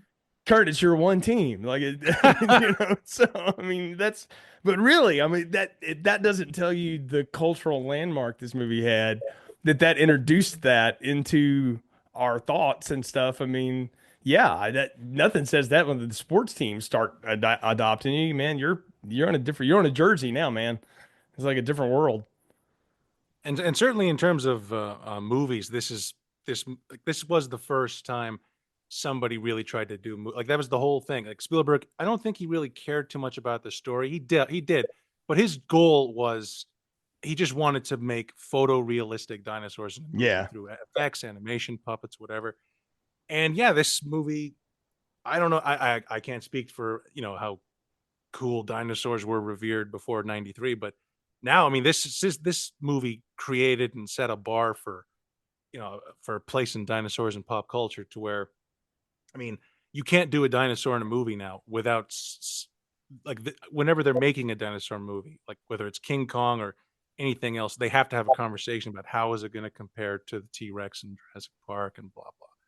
I mean, I think this T-Rex was a great live action version. All the dinosaurs were of the OG dinosaur movie, Land Before Time. Right. It's a good call. Yeah. Well, and the fact that they make the T-Rex this like Jaws-like figure, but it's also kind of the hero because it shows up and shows those Velociraptor punks what's up. At the end. I mean, that's not by accident. Because you're right, Kurt. Spielberg's not interested in the story of the genetics wars and venture capital, and he's only mildly interested in what Malcolm has to say. Because once the action starts, all that goes to the side. He's interested in, can I make this photorealistic? The last thing I'm going to bring up about this T-Rex is if we look at it from an animal point of view, he attacks things that are foreign to him, and in the end, he protects what doesn't attack him. Her. Yeah. We don't know that. Yeah, we do, because they designed all of the dinosaurs to be girls. But they threw With that frog DNA. that can change what their gender is. The T-Rex isn't the one that procreated. It But- was the Velociraptor. True. Regardless, they pronouns all on have Twitter. It's they all have the genetic ability to be whatever they want to be. It's T-Rex, It's a not dinosaur and frog thing. We're going to move past Irina. that. It's T-Rex, not She-Rex. Oh God. Why are you telling me that? Lindsay's saying it's She-Rex. Yeah, you make a good point though, because we do call all these. We just call these dinosaurs him, and they are like supposed to be hers, but Supposed to be, but Anyway, it gives leeway to the other movies where T-Rex is the protector and the hero. Okay, but to the point though of the T-Rex being menacing and stuff, because there's that great, again, Dean Cundy, great shot of the objects in the rearview mirror maybe closer than they appear, where the jaws are snapping at the Jeep. And Lindsay, you brought this question to the group, like, what would be the superior vehicle to outrun a dinosaur? Probably not the Jeep Wrangler, No. and definitely not that Ford Expedition. Certainly Why not not? like, certainly not one of those electric vehicles on the tracks. Yeah, Certainly yeah, the not. Fords are not getting it done. Maybe the Jeep, but yeah. The guy said that they only clocked the T-Rex at 32 miles an hour. Any vehicle can beat the damn thing. And then it didn't. Yeah. No, and the terrain, you have to think about that. They're gotta- Jeeps. You Got to can do factor in the anything. hills. Jeeps would be a great choice. Mhm. Do a Yeah, Hummer. that's until- not my that's choice, until the but warranty runs out. and they're What gonna what's be your done. what's your choice Yeah. then, Lindsay? What is your choice? I think the most prudent choice to outrun a dinosaur would be the M1A2 Abrams tank. Lindsay, you stole my Personally. answer. Did I really? How just fast does saying- the tank go? I'm just sitting here thinking, Doesn't just give me an Abrams tank You because can't outrun something if you can't go faster than it. you don't need to outrun it, Brian. You've got You the main don't. gun. Look, all I need is Fisher And you have a Stevens and bunch of John miniguns around Stockwell it. with an M16 with an M14 grenade launcher under it, and that sucker's toast in the high school gym. That's all I'm going to say. And if you all know what I'm talking about, go watch my science project, because that's maybe the poorest rendered T-Rex in Oh, cinema. Jay. Oh, catch that one in the archives. Yes. Yes, indeed. So, but I know you bring up a good point though. Like, I mean, and I love that Goldblum brought it back when he did Independence Day, the "Must Go Faster" line. Like, that's just something like he just said, in the cuff, and it became such a thing that it was his "I'll be back," for years. He would work it in different movies, and I thought it was very good because the way he does it, Spielberg's always good at working in like a little bit of humor in the middle of the tension, because you got to break it up, and it's just a quick line, but you just like, you must go faster, and yeah, because I would be thinking that too at that point with my busted leg and lawyer meat all over me as I was sitting there shirtless and tan No, in the there, Costa Rican. there was not any leftover lawyer meat, Jay. That lawyer was gone. Yeah, That Italian food was taken right to the house. I mean, he did whip it around a little bit. There could be a little bit. Yeah, there was that one leg of lamb that I probably got airmailed to Nick's smoker at some point that dropped on that kid's thing. So, can we talk about the kids for just a sec? Because kids in these kind of movies can be up and down and stuff, but I don't mind these as much. I thought they were fine for what they were. The book, they're super annoying. Like, you want to hit them in the head with a chair. Like, They're awful in the book. Yeah, They're so bad. They suck in the book. In the movie, they're at least like somewhat likable in some ways, even though they have powers and knowledge that no way they would really have. Tim annoys me though, because you go to the end of the movie and you got Hacker Lex in there. She knows it because it's a Linux system, right? Or whatever the hell. And you got the Velociraptor trying to go through the door, and you got the spaz shotgun on the floor. Freaking Tim is standing there like a goddamn idiot. Go hand him the freaking shotgun and just like, what the hell is wrong with him? Mm-hmm. You really want to trust a kid with a room temperature IQ with a shotgun? You just slowly move it over to him, right? He's standing there. You actually watch the movie. He's standing there like this, like with his hands in the air, like They freaking out probably like don't he's gonna work take a very well crap after or the something electric and he's shock. waiting. Well, let's talk. This is true. Yeah. Let's touch on the actress for this older sister. The only reason she got this part was Kirsten Dunst was in the middle of filming Jumanji, so they lost out on that opportunity. That actually would have been She interesting. It would have 'cause, been yeah, great. Yeah, It It she would have been good. fantastic. They look 'Cause she's- exactly alike. I mean, 'cause you know what she's- they were going for. She's great in Jumanji. She's great in Small Soldiers too. Kind of an early Mhm. role.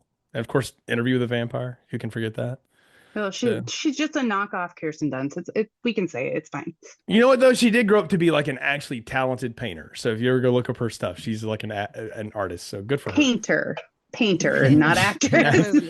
Fair. She's the equate Kirsten Dunst. She's the equal Kirsten Dunst. There you go. I love that. As an actor, she's a great painter. Hey, speaking of guns, that's Kurt, you cool, brought those this up. How did Samuel L. Jackson not get a gun to go to the maintenance shed? Everybody Yeah, that else had was- a damn gun. I never thought about that until I heard another podcast talking about that, and it just made me laugh so hard. The Yeah. idea of if Sam Jackson survived, and he would ask, "You guys had guns?"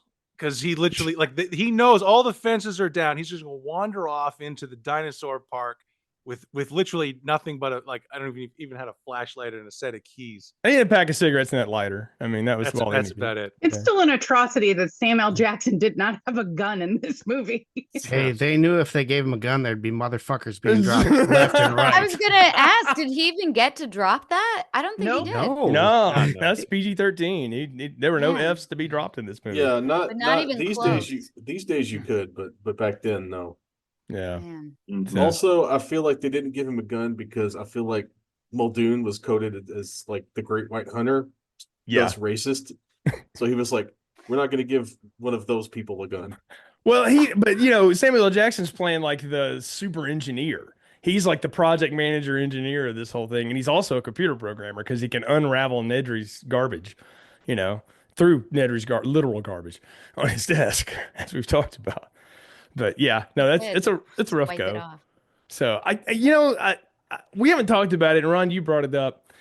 How is a rock star mathematician a thing that ever existed? I'm curious. I mean, what the closest thing we've got nowadays would be like Neil deGrasse Tyson. He's not a mathematician, but he's the closest thing to like a scientist rock star. Yeah, that's out there. And Bill Nye. Bill Nye's not a real scientist, nor is he a real rock star. Wait a minute. Did you just unreveal something for me? Did you just Bob Vila Bill Nye for me that he doesn't really know any of that shit? He's just an actor. He's got like a degree in like mechanical engine, like a bachelor's degree in mechanical engineering or something. Okay. He's not a real he's not like a scientist. Okay. He's more of a reasonably competent. He's legitimately, Jay, you nailed it. He's Bob Vila. Okay. He's competent enough to not look like an idiot on TV, but he has, his technical chops to be like explaining hard science to people is like minimal. See, this is why I always appreciated the original Mythbusters is they could actually build that shit and they knew what they were talking about. I feel like y'all just undermined Elon Musk, and his degrees. So he literally is a rock star right there. I'm just putting it out there. Rockstar I think mathematician. he can be undermined. I think that's fine. that's okay. I like the idea though. If he was if he was good at math, he would have realized that buying Twitter for $44 billion or whatever was a bad idea. I'll say this about the Ian Malcolm character real quick though. Like the idea that subcultures have, demigods in them that you don't know about and stuff is a very real thing and only evidenced by the fact that Pitch Perfect is a thing. And I knew about that before that movie was a deal because of the LA Times articles about it and like the subculture of college a cappella groups is like its own set of like nerd rock stardom. And then I saw it in like real life before the movie was made. And I thought, God, these are the weirdest nerds ever, but they are really into each other and they are into their shit. It's like, wow, it's neat. It's like, I guess every subculture has the band kids, theater kids, whatever, but it's the same thing. I guess. What did Archimedes invent the odometer because he needed to know how many miles he rode your mom? Couldn't even get through the stupid joke without laughing at my own ignorance. No, that was what makes it even more perfect and more film strip. So yeah, it's not really a film strip recording until I screw up the thing I wrote. So there are definitely rock stars now in different fields. I worked for an educational company and people really did revere it. Even now there's Instagram, social media. There's this one called Physics is Fun, has over 1 million followers. Yeah, I can believe it. Yeah, there's YouTube channels of that stuff. Yeah, so. it's just, I think it's just neat though. Dynamic. That Jeff Goldblum does play him as if he was like the front man of, I don't know, some band or something. He has such swagger. Yes. He literally swaggers when he walks with his black shirt unbuttoned to like midriff. His leather jacket situation and black jeans and boots and the whole nine. Like you would see that guy roll into You know, so, Irina's over here smoking her cigarette. Just Don't lie. All of you men want to be Jeff Goldblum. Well, here's the question, though: is if Jurassic Park took place today, would Ian Malcolm have an OnlyFans page? Oh, Yeah. Oh Definitely. my. Absolutely. 100%. Yes. It would probably be what is funding the park. It'd probably be more profitable than the park. every time he shaves his chest, he saves it and sends it to one lucky raffle Man. winner. There you go. Lord. What do y'all make of the big resolve here where, you know, we have the big showdown and the T-Rex shows up and is the hero and they all get away? You know, I happen to think it's pretty darn satisfying because, I mean, they're fucking cornered, man. Like it's over. And then the T-Rex comes in like, not in my yard, damn it. You know, and throws those velociraptors to the trash. It's a strong closer, and as I understand it, not the original ending they had in mind when they started making the movie. The original ending was supposed to be like the dinosaur bones were to land on, and they were going to kill the raptor. And as I understand it, it was John Williams's idea to have the T-Rex show up in that scene. He said the T-Rex is the hero of the film, and I guess Steven Spielberg was like, "Yeah, that is a really good idea." Look at that. 'Cause The it's a fucking hell music of a- guy is telling you how to do the film. Exactly, and he's like, "Yeah, and I could come up with some really good music for that scene too, Steven." Yeah, well, I mean, And, he is the guy that gave the shark life with like circus music. And Steven Spielberg's like, I don't get it. And he's like, no, trust me. And he's like, okay. And iconic years later. So I mean, let's talk about that score though, man.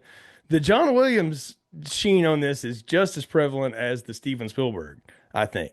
Like that score is an earworm. That So all it's that not gets in just- your head, man. It's And not what just an elementary school earworm. band didn't play it? Right, exactly. And it wasn't just elementary schools. I think I played it in middle school and high school and then community band and then college band because, you know, I was a French horn player, which has the primo lines in most John Williams music. And I mean, she's good with her hands. No, that's my mouth, but that's fine. You went there, not me. Oh yeah. but you know, I can't count on my fingers and toes how many times I've played like selections from that score. Like it was literally everything we did all through high school. My son played that song as well in his middle school band. See, we're still doing it. Nick, I think Yep. you were saying the same thing. Your son's played it in his band. So. Yeah, they did it in one of the high school like spring concerts like a couple years ago. You know what, y'all? The college I work at, like they had a game on Halloween here, and they did selections from like scary movies, and they did the friggin' Jurassic Park theme, the T-Rex theme, as a matter of fact. Gosh, I completely forgot it. Well, Yeah. you know, and yeah, marching bands are doing it everywhere across the country, and I've seen it because my nephews both played a marching band, and we would go, and they were inevitably at every competition, somebody would do some sort of Jurassic Park themed marching band show, But And I then mean, they do the outline of the T-Rex. Yeah. right, or something to that field. effect. the Ohio State's band makes it walk and stuff like that. I Yeah. do think the thing, like as far as Williams scores go, you know, they're always a good mix of horns and strings and all the stuff or whatever, but they have some little, like there's a pop hook to all of them. And that's what makes him so interesting as a composer, is that it sounds like something you could listen to on the radio. Like it's the underpin of something else. Like he understands pop There's a sensibility. pop hook, but in all of these composers, and I'm just going to put it out there for James Horner, Michael Giacomo, and John Williams, they all have at least 2 or 3 notes that they play in succession in every movie score that they do to identify them as theirs. It's like their signature. And, you know, we hear it again here. I don't remember exactly what his was, but, you know, there is something that cycles back to make sure they include that. Well, you're onto something. There's something about this, like when you hear it, like when you see a Steven Spielberg movie, you know it's a Spielberg movie. When you hear a John Williams score, you know it's John Williams. There's just something in 100%. it. Yeah. And I think we focus mainly on the main theme and the T-Rex theme, but the movie opening theme, when we first come into seeing everything, that for me, I actually wrote a note down in my notebook about, holy crap, I didn't realize this was going to show up on my little earworm radar. But, you know, it was from the opening to the end. Mm-hmm. And that's one thing we kind of like glossed over, is that opening scene, you know, like with the score that Irina's talking about, just Yeah. it's so moody and just like you see like, that crate coming in, breaking through the trees and everything like that. I mean, I'll go back and like, we talk about the most like intense scene or whatever, frightening scene. That was probably it outside of the T-Rex scene, was that opening scene with the guy getting sucked into the raptors, because Yeah. they're setting up this unseen threat. Like, you don't know what kind of dinosaur that is. You see the eye and you see like the strength and the viciousness of it, and it's mixing with that score. It is phenomenal. And then you kind of flip to the end when they're on the helicopter and they're going back, and it's really emotional, like that the score that they're playing there, when everybody's kind of just, the kids are relaxing in, Alan Grant's arms. It's kind of his whole story arc where he hates kids, but now he's the savior. Now he loves these kids and everything. And just, it's like, even when I go to like Universal Studios or something and I hear that score, it like almost like little goosebumps you kind of get, because it's like John Williams is just so great at that, where he can just strike a feeling and an emotion with his score, and it stays with you whether you're watching the movie or you just hear it on the radio or you hear it at a kid's band or a marching band performance. It sticks with you. Yeah, and ironically, one of the things that we've missed during our entire discussion, because we've been focused so much on the dinosaurs, is, for me, one of the most epic scenes, and it's not a scary scene, is when the helicopter first flies in over the falls, and then the music swells, and you see how beautiful it is, and then the rest of the movie destroys all of that beauty. But you have that moment where you're hopeful that everything is going to be freaking perfect, and that might actually be one of my favorite scenes in the entire movie. Well, it's the good, perfect 3-act structure of this. Look how beautiful and wonderful it is, and it all goes to absolute hell, and then they somehow get out of it in the end. That's the story arc of it. And I mean, in the book, like, it's worth mentioning, the book is dark as hell, y'all. Like, Hammond gets torn apart by these little, like, very small little dinosaurs and stuff, and he gets his, and Malcolm is sort of dead in the book. Like, they resurrect him in Lost World because they like the character. They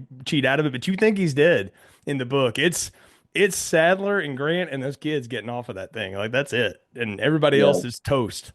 The book did like a total like reverse of the Blue Lagoon, where if you ever read that book, it was like, oh, they're alive, and then the other book, it's like, nope, they're dead. And then like for Jurassic Park, it's like, oh, he's dead, and then the next book, it's like, no, we screwed up. He actually had a pulse. He's still alive. Yeah, they found him in there, but no, but I mean, I think you're right to talk about, Kurt, that there was a different ending and stuff, and then they came up with something, as Spielberg's want to do a lot of times, is you got to leave people kind of, feeling it. In these kind of movies and the popcorn movies he makes, you got to leave people feeling hopeful at the end of it. Can't leave them, in the wandering around in space for 57 years or whatever. You had to see the T-Rex again too.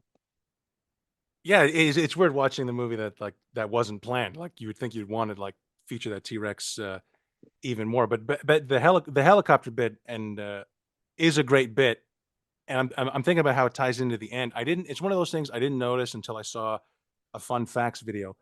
The bookend of when Hammond lands on the island, and he gets out of the helicopter, and he looks so proud. He's so excited. Like, they're gonna love this place so much.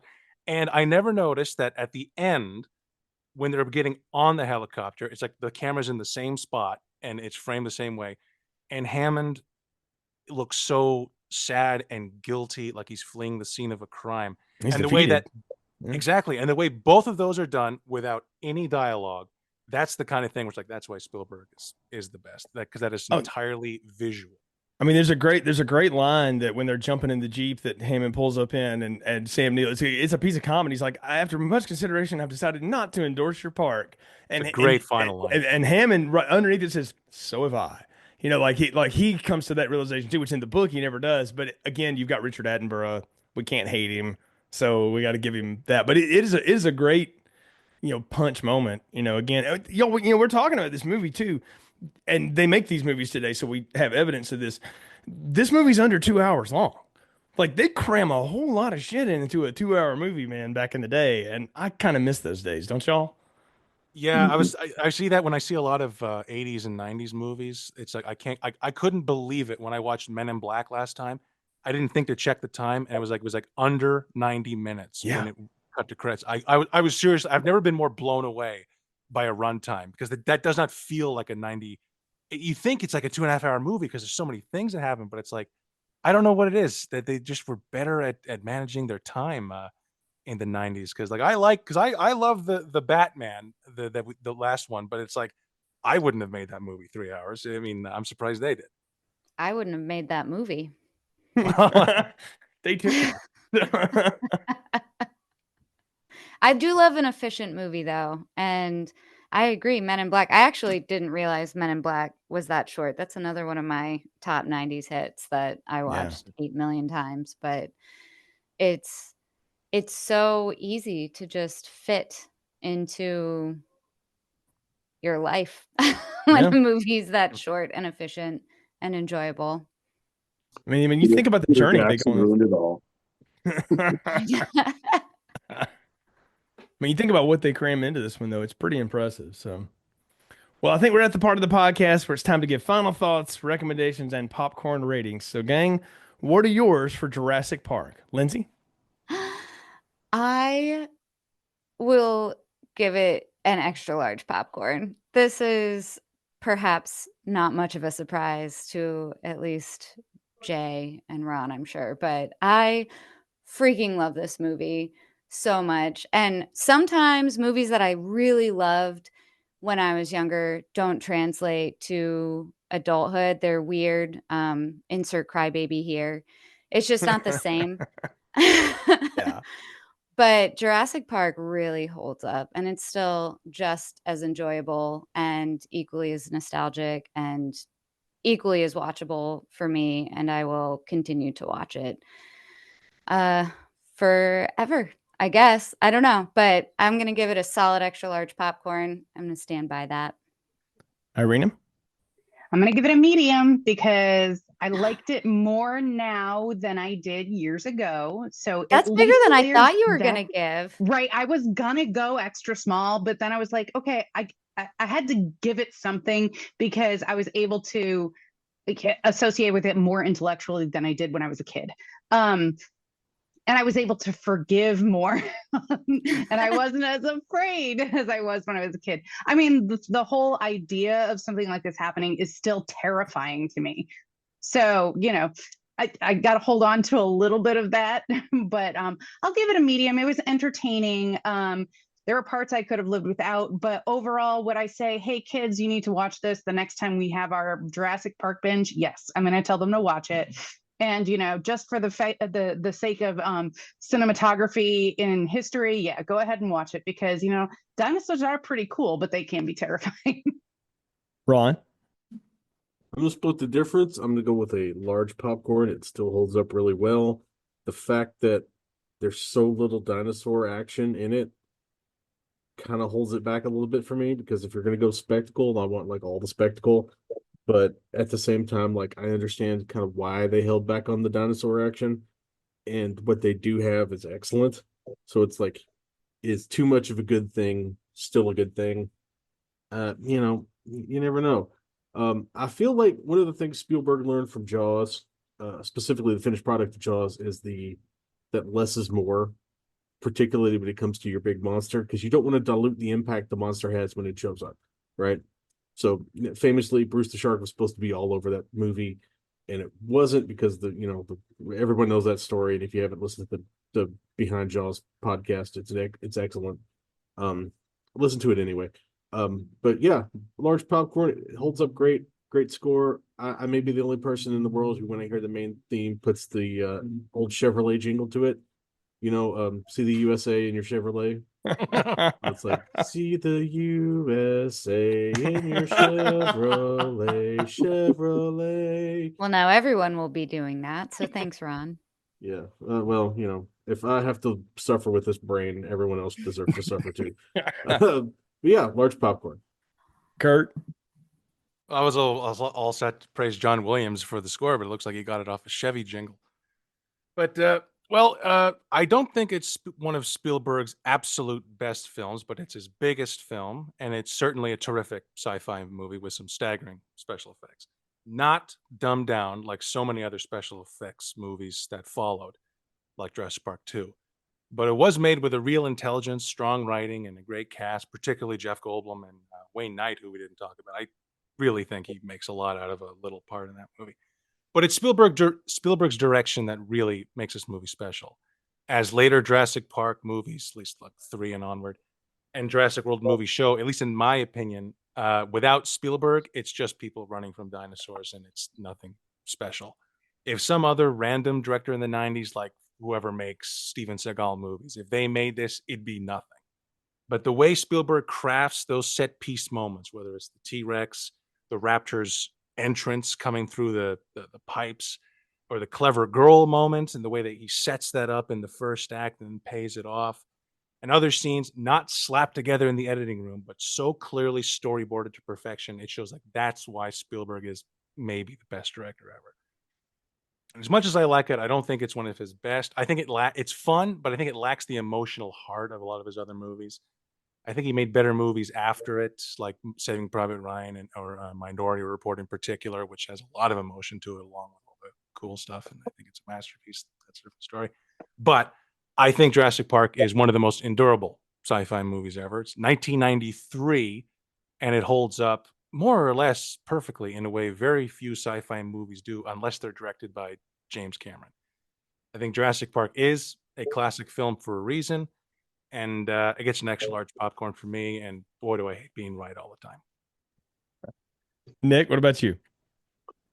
So, this is a kind of like a milestone for our podcast here, right? We're coming up to this episode here and looking back at a lot of the different movies that we've done, Jay. We look at the monster movies, the terror visions, right? Even the dinosaur movies like Carnosaur and Planet of the Dinosaurs. I think that was one that we did, right? And thinking about just like monster movies in general, but this one really it's different. When I look at Spielberg as a director, this was kind of a end of a certain era in his filmmaking. Like you look at like kind of got like that 80s, late 70s Spielberg, and it kind of ended with Jurassic Park. When he made Schindler's List, he was really never the same director again. You talk about movies like Saving Private Ryan, Munich, all those, it's a very different feel. And this was the last time, at least for me, watching a Spielberg movie where it had that wonderment to it. It just like felt like almost like a kid when you're, no matter how old you are, you watch this, you're kind of just taken back to those feelings as a child. And for that, I got to give it an extra large popcorn. Out of all the movies that we've done, I don't think there was a bigger cultural impact of a film that I had in that time of my life outside of something maybe like Star Wars that was Jurassic Park. I mean, you're talking like every kid on the playground had Jurassic Park shirts. We all had the action figures, and even to this day, they are still making more of these movies. I mean, God, we got one coming out with Scarlett Johansson next year. We didn't even talk about that, but to me, like this movie represents so much more than even just what is on in the film. It's a cultural moment for cinema, and it was just a big moment of my childhood. I remember being on the playground and one of my friends saying he had Jurassic Park on VHS, and we were like, "No, you don't. It's not out yet." And like we got into fights over kids lying about having this movie at home, saying that they're going to go home and watch it, and it's like you're a liar. You're not watching it, and it just like I said, it's such a part of my childhood, and it's an extra large popcorn. It's a great movie, great feelings, and it's just a movie I just enjoy watching over and over again. Right. Well, for me, it's a large popcorn. It doesn't have the impact on me that it does on a lot of you guys, apparently, which is fine. I like the movie, but I don't.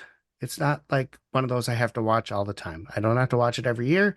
I don't have to watch it every 2 years, 3 years. It doesn't do that for me. I like the movie. When I watched, I enjoy the movie, but it doesn't like.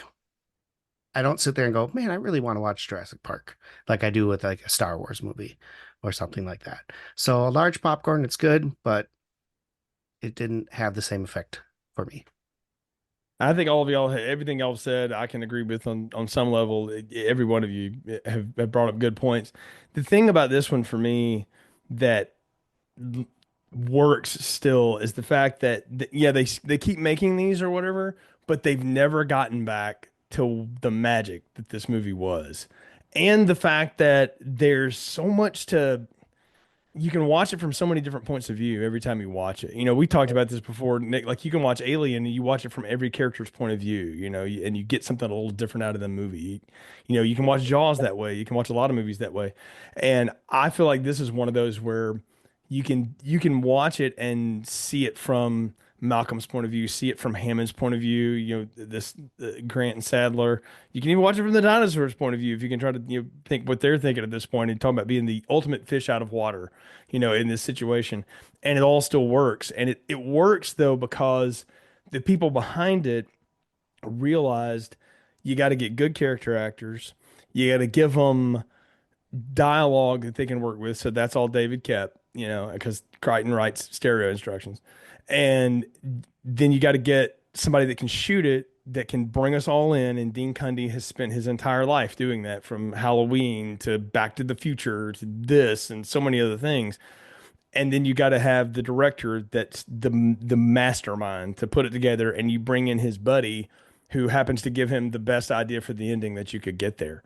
And so it's one of those that just stands the test of time. I don't know that it's in my top end of Spielberg stuff either, but it's definitely one that has had massive impact on pop culture from here on out. And like we joked about, it in a lot of ways this launched ILM into a place where it's the reason we have the Star Wars prequels and so many other things that we have to this day, because this movie went where nobody had gone. And, Spielberg's made a career out of that. So it's an extra large popcorn for me because it still works. I still like it. It had been a couple of years since I watched it, and I went back and did the book and watched it again. And I walked away from this thinking, in the world where they remake everything, if they ever got around to this again, I would love this if they adapted the book as like a limited series or something, and maybe played it a little closer to the book, and you could play with each of the characters more. Like you give it to somebody that can really write that stuff out. I think it would work that way, but we may never get to that point. But that wraps us up on Jurassic Park, but we're not done yet because we are at episode 400. So it's time to take a little look back at our life and our history here and stuff. So I asked everybody, think of a favorite film strip moment. Could have been an episode you're on, could have been a series we covered, anything related to the show, and we can share that with each other here. So Brian, I'm going to start with you, man, as you're really the person I started this with all these moons ago. I've got two things. Number one, nothing will ever make me laugh harder than our podcast on the movie No Holds Barred. I literally almost drove off the road listening to that one time, just going back because it's just funny as hell. And number two, the Leprechaun series. I can't believe we made it through all those fucking movies. They're so freaking bad. I can't believe we watched all of them and podcast them. And if another one comes out, we will do that one too. What's funny about that, real quick, is you hear us both on like the third and the fourth episode going like, we're done after this. We're not doing the hoods. And then we both ended up doing it anyway, so and the hoods were the better of the movies. Yeah, right. Yeah. Let's be honest here. Yeah. Those are the quality ones in there. So that's a good one. Linz, what about you? I'm going to give two quick short ones. The first is my very first podcast that I did, because I had just been in a car accident literally that day. Yeah. And I think it was just Jay, me, and you and Irina. Yep. It was on the first one. Yeah. And so I was laying in bed with my little concussion and broken toe with my iPhone and my headphones. Just like you were miserable. Such a trooper. I was like, no, I'm doing this. I'm so excited to be on this podcast. And then the second was when we had friend of the pod, Anthony, on, and told him that we were doing Killer Clowns from Outer Space, and ended up doing Terrifier instead. And he had watched the entire movie of Killer Clowns from Outer Space to prep, not knowing that we were in fact going to do one of his favorites. So yeah, that's classic. That's awesome. Kurt, what about you, man? Yeah, I knew what this one was right away. It's when we did the film Lolita, when we were going through all the Kubrick movies. Yeah. And Lolita is a very dark, disturbing movie, definitely not for everyone. But what got me was when we were doing it, it sounded like we were on the same page. we were kind of agreeing on a lot of points about the performances and the direction and the script and certain things about it.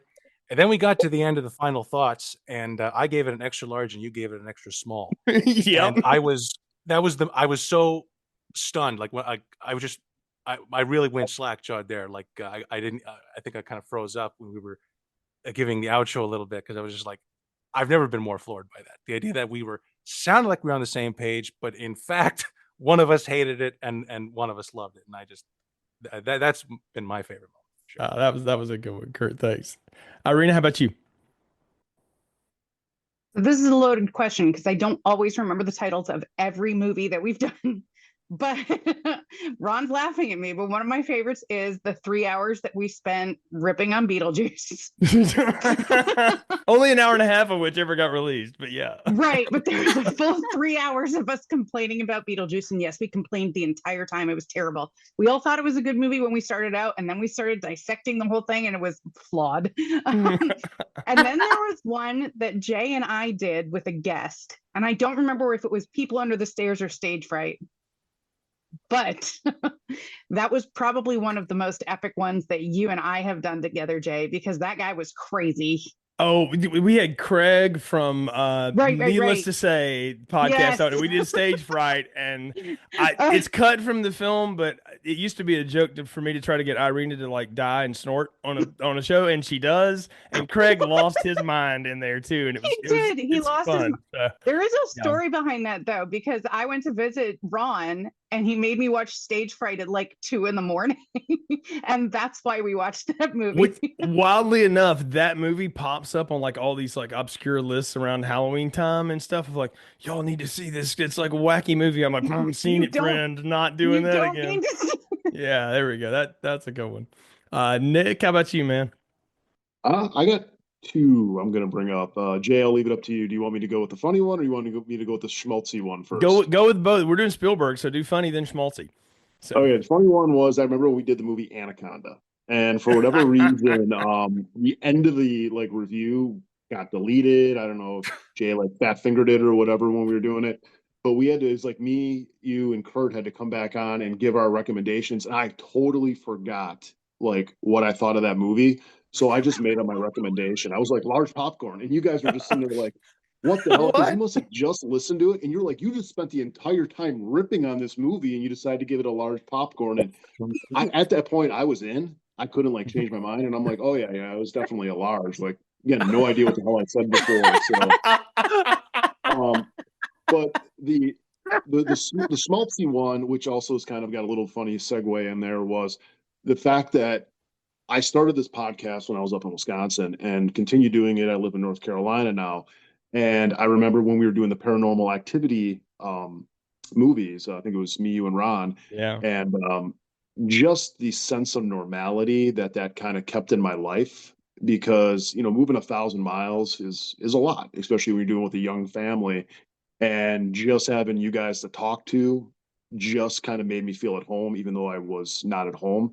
And the funny thing is, I remember the first review that we did when I got down to North Carolina, I logged on and my headset didn't work. So I totally bullshitted and said, hey, I'm having a little bit of an issue here. I got in my truck and ran to Target, which was like 25 minutes away, to go buy a new headset and rush back. And you guys waited for me. So I appreciate that. I never told you about the headphones. I just blamed it on the internet. That's hilarious, but checks out also. So that's what makes us a family. I'm telling you. Well, yeah, y'all have all shared a lot of things, and I tend to be the one here that's I don't know, I guess I'm the Mike Hanlon of this bunch for the Stephen King fans out there. I'm the keeper of this goofy crypt because somebody has to remember what we've done, because as we're trying to decide what to do, someone's like, hey, have we ever reviewed? I'm like, yes, episode 1277. I don't know why I remember that, and nothing like profitable, but I do remember the movies we've reviewed, and it's mostly because when we started this show, it was because Brian and I were doing spinoffs of the Buffy show we were doing, where we were reviewing like a Buffy centric movie. And our friend Anna got involved, and we're like, hey, we should just do like a movie review show on the side too. And it just kept going. And then when Anna dropped and we started, getting more people involved, Kurt, we got on your Facebook page, and that's how I got you and Nick into this thing. And then I've told the story about Ron's wife and I've known each other a long time, and she's like, "You need to have my husband on the show." And we argued about ninjas on Twitter, and the next thing you know, Ron's been here forever. Ron introduced me to Irina, who introduced me to Lindsay. And so it's all just this big circle of things. But I tell people all the time, I'm like, I've had a movie podcast for a long time. And it's one of the best like networking stories I can tell you, that if you just care about something enough and you get enough people around that make it fun, you'll find a way to keep doing it. And we've had a lot of, stops and starts and pauses and stuff through the years because we all have life and stuff comes up. But people ask me now, like, how long are you going to keep doing this? I'm like, I don't know, probably as long as somebody bothers to show up, because it's just fun. It's just, I mean, this is like Nick said, this is in some ways a lot of my escape through the week is to, I'm going to watch movies anyway. So finding people to talk about it with is always a good time. And finding you guys to talk about it with has been the joy of it, though, because I couldn't have assembled a better group of people to do it with and to have more fun with this, because each of you have been such a a part of my life for so long now that I can't imagine a time when it was. We talked about this movie, like I don't remember when it wasn't in my life. I don't really remember much about my life before I was doing this podcast and stuff like that. And the fact that, a few people still bother to listen to this still blows me away. But I would do it if it just the six of us did, and that's fine with me. Like, it's just fun to do. And it's fun to talk about this stuff because this movie podcast was built around the idea of what if a bunch of people were just sitting around a table talking about movies. And on occasion, I've actually been able to actually pull that off. Like, Nick and I live close enough together now that we can do that. And usually it's fighting off one of his dogs, while we're in the middle of recording. But it's always a lot of fun just to sit around and just talk about movies and, to be with each other. So, my favorite stuff is the stuff I've just been able to do with each of y'all. And all of you had, tons of good memories. And my favorite parts of the show are the few times when I haven't been on the show, because I get to listen to it just as somebody that wants to listen to the show. And that's always been, fun for me when I get to listen to other people break down a movie and stuff. So it's been a labor of love, but it's one that, we'll keep doing. And the fact that we finally hit 400 episodes is pretty amazing, y'all. Like I'm still kind of blown away, by that number at this point. And who knows what's coming next? We always come up with wacky ideas. I think we were talking about like Megan Fox February or something sometime in the next year or something like that. Because why not? February. Yeah, why not? Why not? So yeah, I mean, we can always do that stuff. But it really, though, truthfully, to each of you, I wouldn't keep doing this if you guys didn't keep showing up and wanting to do it. So I really appreciate each of y'all and for keeping this going with us through all these years and keep putting it out. So it's a lot of fun. And, I hope everybody's enjoyed this tonight. This is just, I mean, what you hear, we talk about, Irina talks about the 3-hour Beetlejuice. I still wish I had all of it, because nowadays I probably would have just put the whole thing out anyway, so, and because, we don't edit as tight as we used to. And there's a reason for that. So it's because this is just a conversation, and we're glad y'all have been along for the ride, and it's always a lot of fun. So again, thank you, Brian, Nick, Kurt, Ron, Irina, Lindsay, thank you for loaning your talents and times to me and spending so much time with me and away from your family and friends and stuff to do this. I really appreciate it. And thank you to everybody listening as well. We really appreciate y'all. And of course, you can follow us on social media at Filmstrip Pod, wherever we share announcements about upcoming shows as well as other fun content. Don't forget to subscribe, share the show. Bonus points if you leave a positive review, because it helps other people find the podcast and it makes us feel really good about ourselves. And until next time, thank you for listening to Filmstrip. Thank you for listening to Filmstrip. You can find more episodes on our website, filmstrippodcast.com. The Filmstrip theme music is produced and performed by Frozen Lake 121. All content used or discussed in these podcast episodes is the property of the respective owners and used under the Fair Use Act, Section 504, C2, Title 17.